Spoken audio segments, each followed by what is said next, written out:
King Grisly Beard. Once upon a time, in the faraway kingdom, a king named Michael had a daughter named Dinah, who was as beautiful as a flower. But she was very selfish and overconfident that no suitor was good enough for her.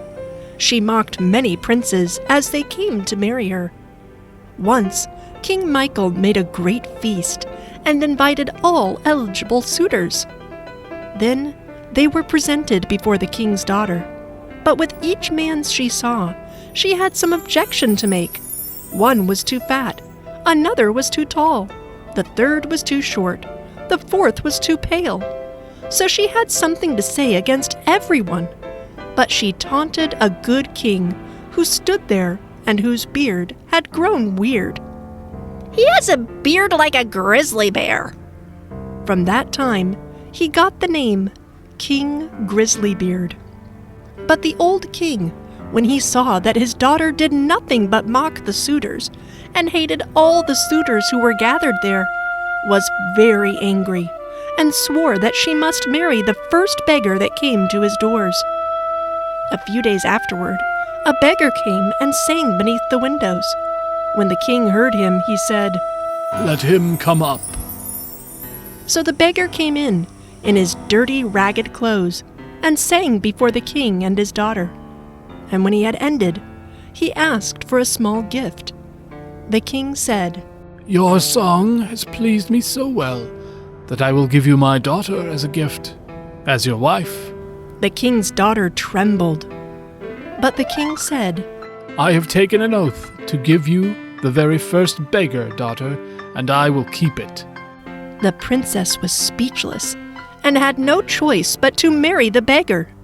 Then the king said, "Now, my daughter, it is not proper for you as a beggar woman to stay any longer in my palace.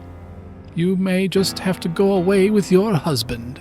The beggar led her out by the hand, and she was obligated to walk away on foot with him. When they came to a large forest, she asked, "To whom does that beautiful forest belong?" "It belongs to King Grisly Beard. If you had taken him, it would have been your forest."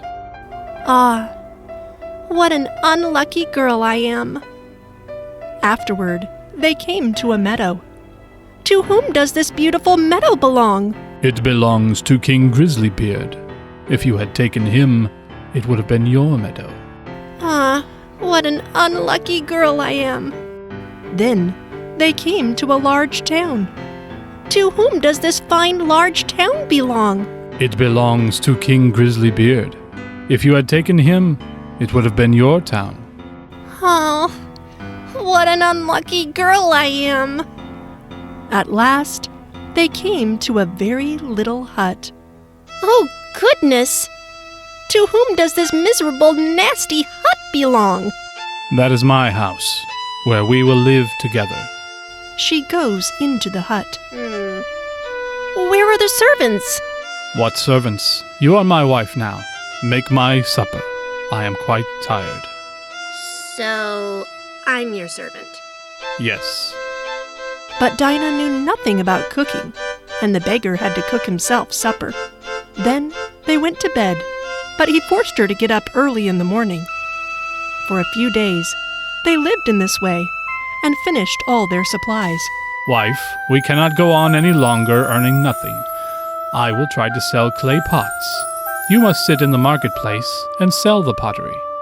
If any of the people from my father's kingdom come to the market and see me sitting there selling, how will they mock me? But Beggar was in no mood to listen to her. The next day, she sat down at the corner of the marketplace. But suddenly, there came a drunken horseman, and he rode through the pots so that they were all broken into 1,000 bits. She began to weep now.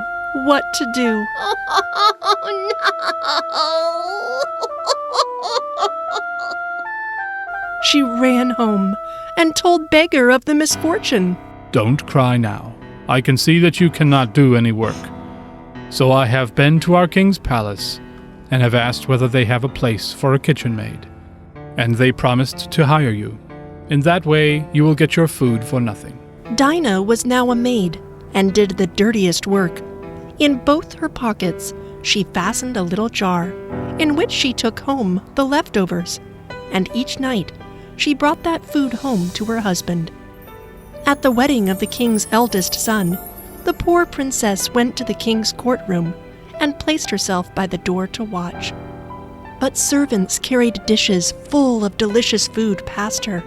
The servants had pity on her and threw a few pieces to her as they passed. These she put in her jars to take home. Then the king's son entered, and when he saw the beautiful woman standing by the door, he took her by the hand and would have danced with her, but she refused and shrank back with fear, for she saw that it was King Grisly, the suitor she had driven away with her cruel comments. But she could not resist. He took her into the dancing room. As they came to the center of the floor, the string in her pockets, which held the jars, broke. The jars fell, hit the floor, and food was scattered across the floor. She was very ashamed. She jumped to the door and would have run away, but on the stairs, the prince caught her and brought her back. He said to her kindly, "Do not be afraid. I am the beggar and the horseman. It was because of my love for you that I disguised myself. Sometimes, without humbling, humility cannot be reached." Then she began to cry, then said, "I am not worthy to be your wife." Be comforted. The evil days are past. Now we will celebrate our wedding. Then the maids came and put most marvelous clothing on her, and her father and his whole court wished happiness in her marriage with King Grisly. After that, they lived happily ever after. The end. If you enjoyed this story, please like and subscribe our channel and press the bell icon to get future updates. And don't forget to comment.